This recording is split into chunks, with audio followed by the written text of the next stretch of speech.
Hello, good morning, world. Good morning, everyone. Welcome back for another recording, for another conversation we are going to have. This time I'll be doing it a little bit earlier, so you guys have enough time to have a listen. And the reason why we are getting here today is the full moon we are having coming up in the sign of Virgo. Beautiful sign of Virgo. It will feel like mini New Year or a birthday for all my Virgos out there. We will resonate with this energy a lot, and I can't wait to explain what we'll be dealing with. I've changed the decks for this recording. I'll be using the decks I haven't been using in a while. Actually, I did use them behind the scenes, but I haven't recorded with them. So I'll explain as we go. We have interesting cards on the table, and let's dive in. So, shall I start with Major Arcanas? Or no, let's cover the Minor Arcana first, and then I'll talk about other big stuff. So, we have Five of Pentacles, Five of Wands together. Very different energy. Earthly energy, grounding energy, and very, very fiery vibe here. So I usually talk about number 5 and the meaning of number 5 numerology in order to understand those energies the best. It is that change of transformation. It is the moment, I think I spoke about this in my last video as well, that moment when we are going from the place of stability, security, on that like next to the next level, which represents the number 6. In order to go through that change, we do have to go to that transformation part, which is not always comfortable, but it really brings the growth, right? Here we have dealing with, let me just see if I can adjust my camera. Oh no, I can't do it now. So here we have those different energies blending in, and it's like up to us how we are going to show up. Are you getting involved? Are you deciding to basically mind your business? And really, it is about the approach that we are taking. It is the card of more fiery energy, where here we have more grounding, talking about Pentacles. And Five of Pentacles is one card that I really see as quite spiritual. And the reason being is, it is talking about that physical reality, 3D plane, but it's very much about going within and understand what does it mean to you. I do feel that Virgo vibe when it comes to the Five of Pentacles, and definitely Pisces. Yes, this is another thing that we'll be talking about today. Starting the Pisces season as of 19th of February. So we will have the Sun in Pisces, we'll have the Moon in Virgo, two opposites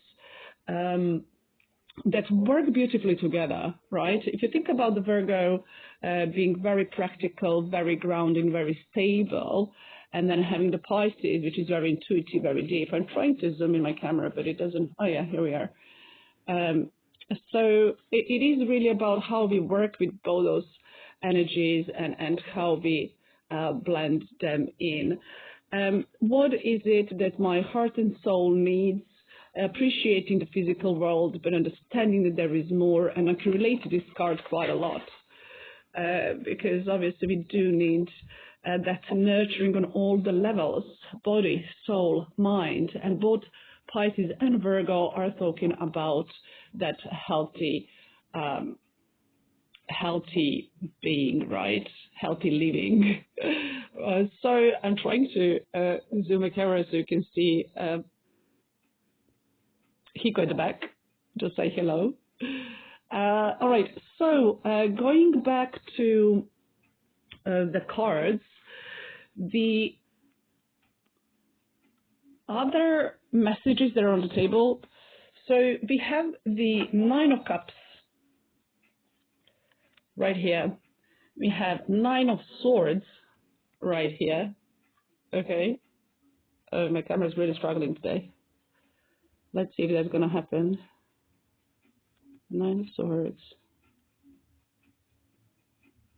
Yeah, Great. So the other number 9 card we have today is the 9 of Pentacles. And this is beautiful, beautiful energy of Virgo, right? This is the mini Hermit card. We have the Hermit on the table as well. Hermit is the number 9. So there is that significant number 9 showing up, and it is the number of infinity, right? This is the last one-digit number, and then we are starting the circle. So, really represents the culmination as well, even though in tarot the energies go from 1 to 10. But with those cards, I would like to mention that 9 of Swords is very much about the way of thinking, and this is something that we Virgos tend to do quite often.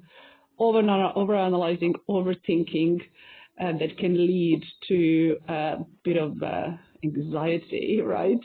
The important advice and the potent awareness, the advice of these cards would be to really understand that those thoughts, right, and that conversation that is happening up in the head, swords are all about the mind, it's actually coming from us. And this is what I create for myself. It doesn't come from the outside world. It's where do I give my power away, right?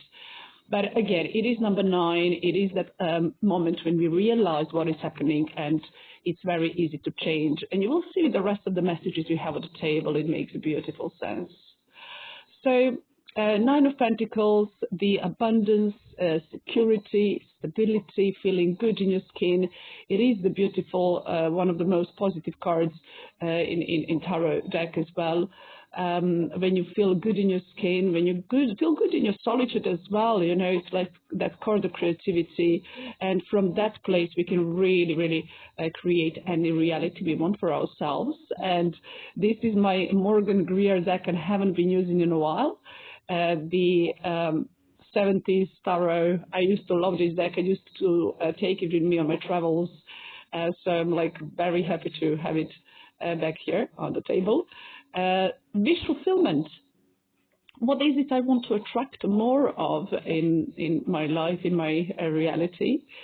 One thing I would like to mention about tarot cards, and this is something I come across quite often while I do my readings in different places. There is that belief out there that we shouldn't be buying tarot cards for ourselves. It should be gifted from another. I just want to say something about this. For all of you that may be considering getting yourself a tarot deck or think about it or are curious about it, I believe that we put in our energy in everything.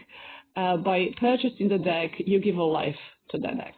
So, if I was waiting for my first tarot deck to arrive into my life, I don't know if it ever happened, but yeah, I did buy my first deck, and I actually have it here. So finally, I'll be working again with the rather wise traditional tarot deck. And you know what? This is the card that came up today for a Virgo full moon reading, and the Hermit is the card of Virgo. So let's talk about it for a second. I'm just going to drop those other cards there on the table. So the Hermit is talking about having the wisdom and the knowledge by really knowing yourself. This is that time where we spend in solitude. Hermit is very comfortable being in his own little cave and finding the light within, finding that wisdom within. This is not easy for everyone. This is not everyone is comfortable being in that place of solitude. But by doing this work on ourselves, for ourselves, this is where we are becoming true to our authentic being and finding that light within and really bringing it out to the world. This is one of the probably most powerful cards in tarot as well, in Major Arcana suit. I have to say that it is my card as well. But I think dealing with quite a lot of noise in the actual reality, I think this is something that we can really, really benefit from. And at the end of the day, we are still in winter season. The sun is coming out. We have that urge to go and expand and travel and all this stuff, which is great. But also following the cycles of nature, and still spending time analyzing and reflecting on what's happening within, it can be really, really beneficial. And we can prepare better, for the spring season and the season of growth coming in. I would probably say it would be good to take a moment, and if you have your birth chart, to see where you have a Virgo placement. For me, it's in the 3rd house, which is all about 3D reality, so that's quite interesting. And then where do you have your Pisces placement? In my case, it's in the 9th house, and the 9th house, it's all about the higher knowledge, spirituality, religion, all that stuff. And when you have the Pisces in this placement, it's talking about really going deep and really looking for answers and being connected to that side of your being, which I'm not surprised that I was drawn to tarot and deeper knowledge and understanding and so on and so on. So it's quite good to have that understanding and awareness. So the other card we have on the table is the card of Scorpio, the Death card, transformation, change. But this is on a big scale. This is in a bigger sense in a way as well.